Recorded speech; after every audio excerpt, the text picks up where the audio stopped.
우리 다 같이 주님께서 가르쳐 주신 기도 하시면서 예배 자리로 나가겠습니다.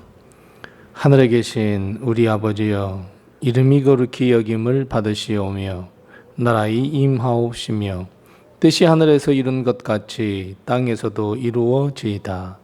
오늘날 우리에게 일용할 양식을 주옵시고 우리가 우리에게 죄 지은 자를 사하여 준 것 같이 우리 죄를 사하여 주옵시고 우리를 시험에 들게 하지 마옵시고 다만 악에서 구하옵소서.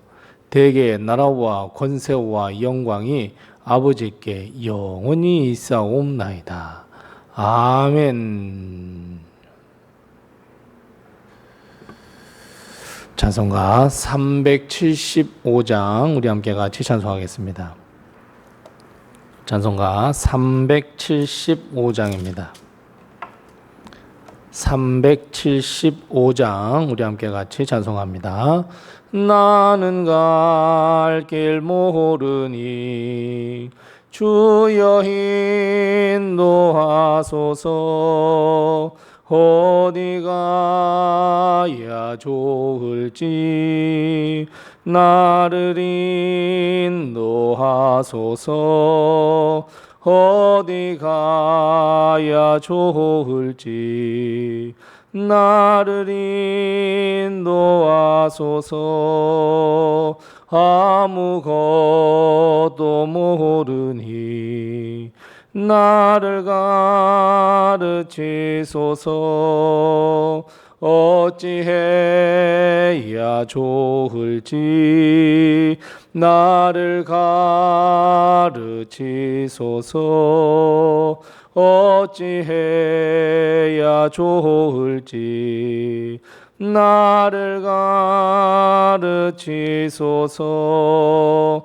아이같이 어리니 나를 도와주소서. 힘도 없고 약하니 나를 도와주소서. 힘도 없고 약하니 나를 도와주소서. 마음심이 슬프니 나를 위로하소서. 의지 없이 다니니 나를 위로하소서.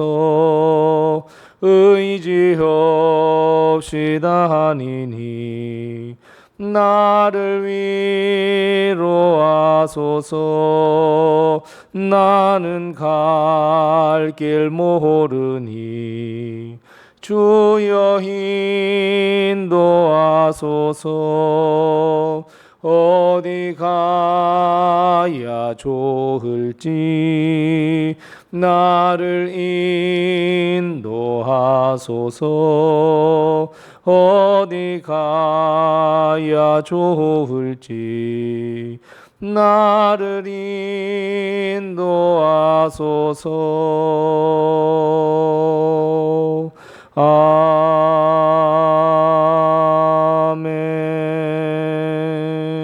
아멘. 아멘. 오늘 시간 하나님께서 우리에게 주는 말씀은 구약성경 창세기 40장 9절 말씀부터 23절 말씀입니다. 구약성경 62면에 있는 창세기 40장 9절 말씀부터 마지막 23절 말씀까지 우리 같이 한 목소리로 이 말씀 봉독합니다. 창세기 40장 9절 말씀부터 23절입니다. 함께 같이 봉독합니다.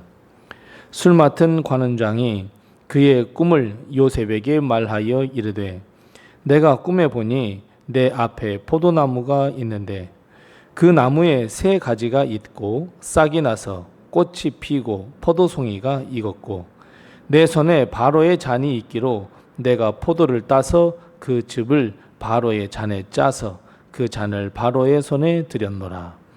요셉이 그에게 이르되 그 해석이 이러하니 세 가지는 사흘이라. 지금부터 사흘 안에 바로가 당신의 머리를 들고 당신의 전직을 회복시키리니 당신이 그 전에 술 맡은 자가 되었을 때에 하던 것 같이 바로의 잔을 그의 손에 드리게 되리이다. 당신이 잘 되시거든 나를 생각하고 내게 은혜를 베풀어서 내 사정을 바로에게 아뢰어 그 집에서 나를 건져 주소서. 나는 히브리 땅에서 끌려온 자요 여기서도 옥에 갇힌 일은 행하지 아니하였나이다. 떡 굽는 관원장이 그 해석이 좋은 것을 보고 요셉에게 이르되 나도 꿈에 보니 흰 떡 세 광주리가 내 머리에 있고 맨 윗 광주리에 바로를 위하여 만든 각종 구운 음식이 있는데 새들이 내 머리의 광주리에서 그것을 먹더라. 요셉이 대답하여 이르되 그 해석은 이러하니 새 광주리는 사흘이라. 지금부터 사흘 안에 바로가 당신의 머리를 들고 당신을 나무에 달리니 새들이 당신의 고개를 뜯어 먹으리다 하더니 제3일은 바로의 생일이라. 바로가 그의 모든 신하를 위하여 잔치를 베풀 때에 술 맡은 관원장과 떡 굽는 관원장에게 그의 신하들 중에 머리를 들게 하니라. 바로의 술 맡은 관원장은 전직을 회복하며 그가 잔을 바로의 손에 받들어 드렸고 떡 굽는 관원장은 매달리니 요셉이 그들에게 해석함과 같이 되었으나 술 맡은 관원장이 요셉을 기억하지 못하고 그를 잊었더라. 아멘. 오늘도 하나님의 큰 축복과 은혜가 우리 교회와 성도님들의 가정에 늘 충만하시기 바랍니다. 우리는 누구나가 무병장수하기를 원합니다. 물론 살아가는 날 동안에도 행복하고 즐거운 일만 있기를 바라는 것이 우리의 마음이자 소원이기도 합니다. 하지만 역사를 되돌아보아도 나의 삶을 되돌아보아도 우리의 소망을 비롯해 우리의 삶의 모든 것이 다 내 뜻대로 되지 않는다는 것을 우리는 항상 결론지어 고백하게 됩니다. 그렇다면 여러분, 나의 삶은 누가 결정하고 이끌어가는 것일까요? 우리는 대부분 우리가 노력하고 우리가 땀을 흘리면 내가 마음대로 내 결정대로 내 삶의 방향이 흘러갈 것이며 나의 삶의 목표는 반드시 이루어질 것이다 라고 생각하는데 항상 우리는 이 속임수에 또 당하고 결국 내 인생이라고 할지라도 내 마음대로 되지 않는다. 이것을 또 깨닫게 됩니다. 아무리 하나님께 영광을 돌려드리고 아무리 비전이 크고 확실하다고 할지라도 내 마음대로 그 꿈을 이루어 간다는 것은 어려운 일입니다. 요셉도 그랬습니다. 요셉의 인생 첫 시작은 정말 기분 좋은 스타트였습니다. 형제들 가운데 아버지로부터 가장 사랑을 받았으며 보통 사람들 심지어 형제들도 입어보지 못했던 채색 옷을 입고 살았습니다. 아버지에게 무엇인가를 말만 하면 더 좋은 것을 얻어낼 수도 있었습니다. 뿐만 아니라 하나님은 요셉에게 꿈을 꾸게 하시고 큰 비전과 꿈을 허락하시고 요셉은 그 꿈 이루기 위해서 하루하루 부단히 노력했습니다. 정말 어느 것 하나 모자랄 것 없는 인생이었습니다. 하지만 그 꿈을 이루기도 전에 형제들에게 미움을 받고 죽음 직전까지 갔지만 형 유다의 재치로 목숨은 구했으나 먼 나라 애굽의 노예가 되고 말았습니다. 그래도 그곳에서 열심히 아주 성실하게 일을 했습니다. 하나님 앞에서 일하듯 일했습니다. 보디발 장군의 집에 집사가 될 정도였습니다. 하지만 주인의 아내의 잘못된 정욕과 거짓으로 인해서 노예보다 종보다 더 못한 죄인이 되어 감옥에 갇히고 말았습니다. 이 요셉의 인생을 이 한마디로 요약합니다. 오늘 본문 15절 말씀에 보면 나는 히브리 땅에서 끌려왔으나 여기에서도 옥에 갇힐 일을 행하지 않았습니다 라고 자신의 삶을 요약했습니다. 나 이곳에 이 애굽 땅에 히브리 사람으로서 끌려왔는데 내가 이 땅에 살면서도 감옥에 갇힐 일은 하지 않았습니다 라고 말하는 것은 내 인생 내 마음대로 되지 않았습니다. 나 지금 감옥에 있습니다. 이런 의미입니다. 옥에 갇힐 일을 하지 않았다면 요셉은 지금 감옥이 아닌 비록 종이었지만 보디발의 집에 살 수 있어야 했는데 현실은 감옥살이였습니다. 하지만 요셉은 감옥에서 새로운 만남을 가졌습니다. 새로운 꿈과 소망을 갖기 시작합니다. 왕의 술 맡은 관원장과 떡 맡은 관원장의 만남이었습니다. 그들은 높은 사람들로서 왕을 대면할 수 있었던 사람들이었습니다. 간수와 시위대장이 요셉에게 수종을 들라고 할 정도였습니다. 그런데 그들은 하룻밤 꿈을 꾸고 나서 얼굴빛이 달라졌습니다. 근심이 가득했습니다. 궁에 있을 때라면 꿈에 대한 해석을 받을 수 있었을 텐데 감옥에서는 그럴 수가 없었기 때문입니다. 그때 우리가 잘 아시는 대로 요셉은 두 사람의 꿈을 듣고 해석해 주었습니다. 모든 꿈의 해석은 하나님께 있음을 고백한 요셉, 그 두 사람의 꿈을 듣고 해석해 주었고 앞으로 어떤 일이 일어날 것이라고까지 가르쳐 주었습니다. 요셉의 해몽대로 술 맡은 관원장은 복직이 되었고 떡 맡은 관원장은 죽임을 당하게 될 거라는 해석과 예언, 그리고 3일 후에 한 사람은 살아 복직이 되었고 그래서 다시 바로를 섬길 수 있었고 다른 한 사람은 죽임을 당하게 됩니다. 오늘 본 말씀 22절 말씀에는 이렇게 기록합니다. 요셉이 그들에게 해석함과 같이 되었다 이렇게 말씀합니다.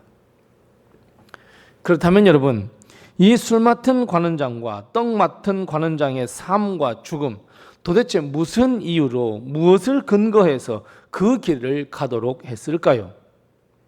우리가 생각하는 것처럼 그들이 열심히 노력하고 땀을 흘려서 죽음을 선택하거나 또는 삶을 선택할 수 있었을까요?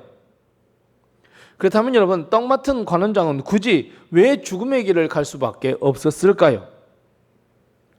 오늘 우리는 이 본문의 말씀을 통해서 우리의 삶과 죽음이 모두 내 의지나 내 생각이 아닌 오직 하나님의 손에 우리의 생명이 있어 모든 것이 하나님의 인도하심이라는 것을 깨달을 수 있어야 합니다.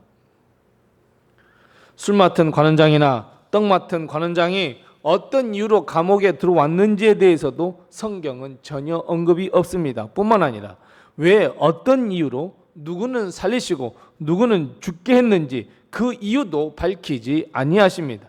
그저 꿈을 꾸었고 요셉은 그렇게 될 것이라 해석해 주었고 실제로 요셉의 해석함과 그대로 똑같이 되었을 뿐입니다. 자, 그렇다면 여러분, 누가 이런 일을 계획했고 누가 이런 사람의 고귀한 생명을 죽이고 살리도록 결정하며 인도하는 것일까요?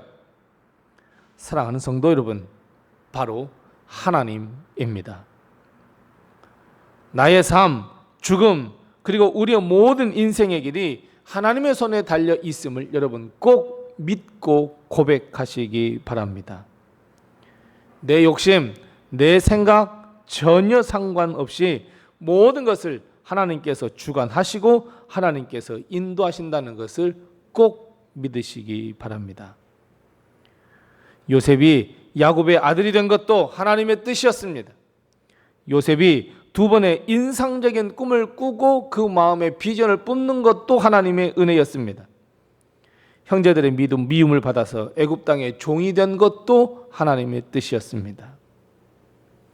요셉이 이야기했지만 나는 도무지 옥에 갇힐 일을 하지 않았다고 했으나 현실은 감옥에 갇힌 것도 그리고 두 관원장을 만난 것도 모두가 하나님의 섭리이며 예정이며 하나님의 인도하심이었습니다. 마찬가지입니다. 사랑하는 성도 여러분, 우리의 모든 인생의 길은 하나님의 손에 달려 있습니다. 하나님의 인도하심입니다. 하나님의 섭리이며 하나님의 계획입니다. 이것을 꼭 믿으시기 바랍니다. 그렇다면 우리가 내 인생을 두고 지금 무엇을 해야 하겠습니까? 맞습니다. 기도입니다. 하나님 앞에 무릎을 꿇고 내 인생의 모든 것을 내어 맡겨 기도할 줄 알아야 합니다. 생각해 보십시오. 분명히 모든 내 인생이 하나님의 손에 달려 있다고 우리는 믿고 있으면서도 전혀 기도하지 않습니다. 하나님을 의지하지도 않습니다. 하나님을 신뢰하지도 않고 하나님의 말씀에 순종하지도 않습니다. 앞뒤가 맞지 않습니다.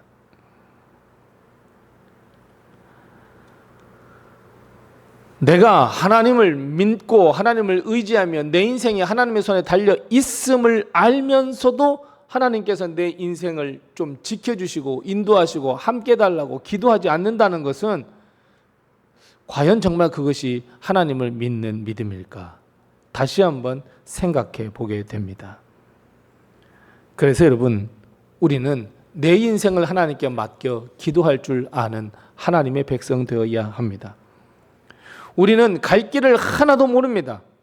당장 1초 뒤, 5초 뒤 앞에 인생도 깨닫지 못합니다. 어떤 일이 일어날지도 모릅니다. 그저 한 가지 알 수 있는 것은 내 인생의 모든 것이 하나님의 손에 달려 있다는 것, 이거 하나입니다.